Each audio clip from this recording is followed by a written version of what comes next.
ভাবা যায় ৯৪ বছর বয়সেও একেবারে স্বাধীনভাবে কোনো ব্যথা বা ওষুধ ছাড়াই জীবন কাটানো সম্ভব? অরুণ নামের একজন ঠিক এইভাবেই বাঁচেন। চলুন আজ আমরা তার সেই সহজ কিন্তু দারুণ শক্তিশালী সকালের রুটিনটা সম্পর্কে জানি, যা তাকে এতটা সতেজ আর প্রাণবন্ত রেখেছে। চলুন অরুণের নিজের মুখেই শোনা যাক। তার এই কথাগুলোই কিন্তু বলে দেয় তিনি কতটা অনুপ্রেরণার উৎস। তার জীবনযাত্রা আমাদের এটাই শেখায় যে বয়সটা আসলে একটা সংখ্যা মাত্র, আসল হলো বাঁচার সঠিক উপায়টা জানা। তাহলে প্রশ্ন হলো, এই বয়সেও এমন টকবগে থাকার রহস্যটা কি?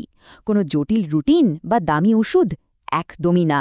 এর উত্তরটা লুকিয়ে আছে খুব সাধারণ ৫টা অভ্যাসের মধ্যে, যা আমরা আজ একসঙ্গে জানব। প্রথম অভ্যাস, শরীরকে জাগিয়ে তোলা।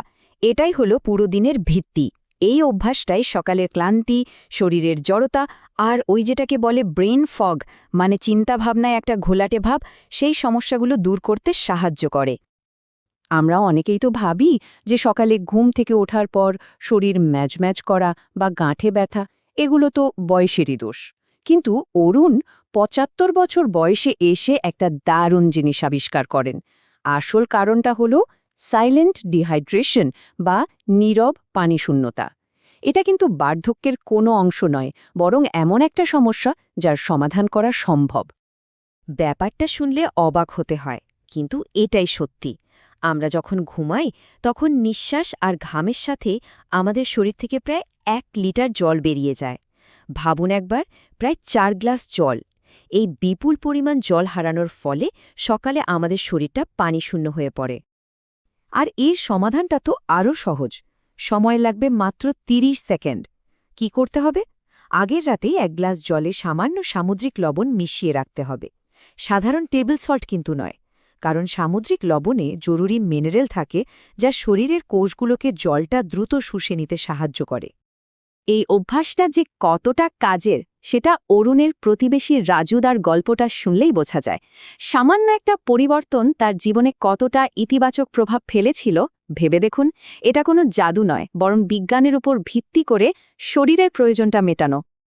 আচ্ছা, এবার আসা যাক আমাদের দ্বিতীয় অভ্যাসে। এটা সরাসরি আমাদের এনার্জি আর ঘুমের কোয়ালিটির ওপর প্রভাব ফেলে। এর মাধ্যমে আমরা আমাদের শরীরের যে প্রাকৃতিক ঘড়িটা আছে সেটাকে প্রতিদিন রিসেট করতে পারি। আমাদের সবার শরীরে কিন্তু একটা প্রাকৃতিক ঘড়ি আছে, নাম সার্কাইডিয়ান রিদম। এই ঘড়িটাই ঠিক করে দেয় কখন ঘুম আসবে, কখন খিদে পাবে, এমনকি আমাদের মুড কেমন থাকবে সবকিছু। তাই সুস্থ থাকতে হলে এই ঘড়িটাকে প্রতিদিন নিয়ম করে রিসেট করাটা খুব জরুরি। তাহলে প্রশ্ন হলো, এই ঘড়িটাকে রিসেট করার সুইচটা কোথায়? উত্তরটা খুব সহজ। সকালের মিষ্টি রোদ, ঘরের আলো মানে টিউবলাইট বা বাল্বের আলো কিন্তু এই কাজটা করতে পারে না।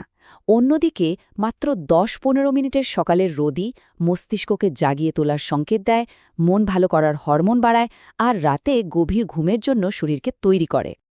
সুধীরের গল্পটা শুনুন। ভদ্রলোক বছরের পর বছর ধরে ইনসোমনিয়া বা অনিদ্রায় ভুগছিলেন, আর মাত্র ১ সপ্তাহ সকালে একটু রোদ পোহানোর অভ্যাসে তার ঘুমের সমস্যাটাই চলে গেল। এটাই প্রমাণ করে প্রকৃতির সাথে আমাদের যোগাযোগটা কতটা শক্তিশালী হতে পারে। আমাদের তৃতীয় অভ্যাসটা হল মনকে নিয়ে। বয়স বাড়ার সাথে সাথে একটা ভয় কিন্তু আমাদের অনেকের মনেই কাজ করে, স্মৃতিশক্তি কমে যাওয়ার ভয়। কিন্তু এই অভ্যাসটা সেই ভয় দূর করতে দারুণভাবে সাহায্য করে। কিন্তু আসল সত্যিটা হলো, আমাদের স্মৃতিশক্তি হয়তো পুরোপুরি হারিয়ে যাচ্ছে না। সমস্যাটা হচ্ছে আমরা মস্তিষ্কটাকে ঠিক সময়ে ঠিকভাবে ব্যবহার করছি না। অরুণ আবিষ্কার করেন যে সকালবেলা আমাদের মস্তিষ্ক নতুন কিছু শেখার জন্য বা পুরনো জিনিস ঝালিয়ে নেওয়ার জন্য সবচেয়ে বেশি প্রস্তুত থাকে। এর সমাধানটা হলো মাত্র ৩ মিনিটের একটা ছোট্ট মানসিক ব্যায়াম। একদম সহজ। সকালে ঘুম থেকে উঠে ১ মিনিট সহজ কিছু অঙ্ক করা, পরের ১ মিনিট নতুন কোনো শব্দ শেখা, আর শেষ মিনিটে শান্তভাবে পুরো দিনটা কেমন কাটবে তা কল্পনা করা। এই ছোট কাজগুলোই কিন্তু মস্তিষ্কের সংযোগগুলোকে সতেজ আর শক্তিশালী করে তোলে। মনীষের গল্পটা তো আরও অসাধারণ। একটা বড় অপারেশনের পর ডাক্তাররাই অবাক হয়ে গিয়েছিলেন তার মানসিক জোর দেখে। আর এর পেছনের গোপন রহস্য ছিল এই সকালের ছোট্ট অভ্যাসটা। এটাই প্রমাণ করে যে শরীরের সাথে সাথে মস্তিষ্কের যত্ন নেওয়াটাও কতটা জরুরি। এবার চতুর্থ অভ্যাস, উদ্দেশ্য নিয়ে নড়াচড়া। এটা আমাদের শারীরিক স্বাধীনতা আর ব্যথামুক্ত জীবনের জন্য খুব দরকারি। বয়স বাড়ার সাথে সাথে নিজের মতো করে চলাফেরা করার ক্ষমতা ধরে রাখাটা যে কতটা গুরুত্বপূর্ণ তা আমরা সবাই জানি। এখানে একটা খুব জরুরি কথা আছে। ছোটবেলায় বা কম বয়সে আমরা যে ধরনের ব্যায়াম করতাম, যেমন কোমর বাঁকানো বা পায়ের আঙ্গুল ছোঁয়া, বয়স বাড়ার পর সেগুলো কিন্তু হিতে বিপরীত হতে পারে। কারণ তখন আমাদের জয়েন্টগুলো আর আগের মতো নমনীয় থাকে না। তাই আমাদের এমন নড়াচড়া বাঁচতে হবে যা শরীরের ওপর চাপ সৃষ্টি না করে, বরং তাকে সচল রাখে।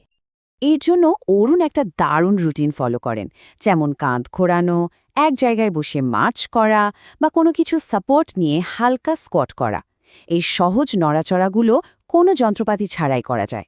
এগুলো শরীরের রক্ত সঞ্চালন বাড়ায় আর জয়েন্টগুলোকে সচল ও ব্যথামুক্ত রাখতে সাহায্য করে। বিমলের গল্পটা ভাবুন একবার, যিনি একসময় লাঠিতে ভর দিয়ে হাঁটতেন, তিনি মাত্র 2 সপ্তাহের এই সহজ রুটিনে নিজের পায়ে হাঁটার ক্ষমতা ফিরে পেলেন। এটাই দেখায় যে সঠিক আর মৃদু নড়াচড়া আমাদের কতটা স্বাধীনতা ফিরিয়ে দিতে পারে। আর এবার আমাদের শেষ অর্থাৎ পঞ্চম অভ্যাস। এটা হলো আমাদের স্বাধীনতাকে পুষ্টি দেওয়া। এই অভ্যাসটা সরাসরি সকালের খাবারের সাথে যুক্ত, যা আমাদের সারা দিনের শক্তির ভিত্তি তৈরি করে দেয়। 60 বছর পেরোনোর পর আমাদের শরীরে একটা পরিবর্তন আসে, যেটাকে বিজ্ঞানীরা বলেন অ্যানাবলিক রেজিস্ট্যান্স। কঠিন নাম হলো, ব্যাপারটা সহজ। এর মানে হলো শরীর তখন প্রোটিনকে আগের মতো দক্ষতার সাথে ব্যবহার করে পেশি তৈরি বা রক্ষা করতে পারে না। তাই পেশি ক্ষয় আটকাতে আমাদের একটু বেশি প্রোটিন খেতে হয়। টাফটস ইউনিভার্সিটির গবেষকেরা বলছেন, সকালে যদি 25 থেকে 30 গ্রাম প্রোটিন খাওয়া যায়, তাহলে পেশির শক্তি আর শরীরের ভারসাম্য দুটোই বাড়ে। যেমন 2টো ডিমের সাথে একটু কটেজ চিজ বা গ্রিক ইয়োগার্ট। আরেকটা জরুরি টিপস হল, সকালের নড়াচড়া বা ব্যায়ামের পরে এ প্রোটিনটা খেলে তার শরীরে সবচেয়ে ভালোভাবে শোষিত হয়। সজলের গল্পটা এই অভ্যাসের শক্তিটাকেই তুলে ধরে। শুধু সকালের নাস্তাটা বদলে ফেলায় তিনি তার হারানো শক্তি ফিরে পেয়েছিলেন। তার ওই কথাটা আমি আবার নিজের মতো অনুভব করছি। এটাই বলে দেয় যে সঠিক পুষ্টি আমাদের শুধু শারীরিক নয়, মানসিক শক্তিও ফিরিয়ে দেয়। এই ছিল সেই 5টি সহজ কিন্তু অসাধারণ শক্তিশালী অভ্যাস, যা অরুণকে 94 বছর বয়সেও সতেজ ও স্বাধীন রেখেছে। 1 গ্লাস জল, ভোরের আলো, মনের জন্য সামান্য অনুশীলন, শরীরের জন্য মৃদু নড়াচড়া আর সঠিক পুষ্টি। প্রতিটি সকালই তো একটা নতুন সুযোগ, একটা নতুন সিদ্ধান্ত। তাহলে কালকের সকালটা কোন অভ্যাসটা দিয়ে শুরু করা যায়?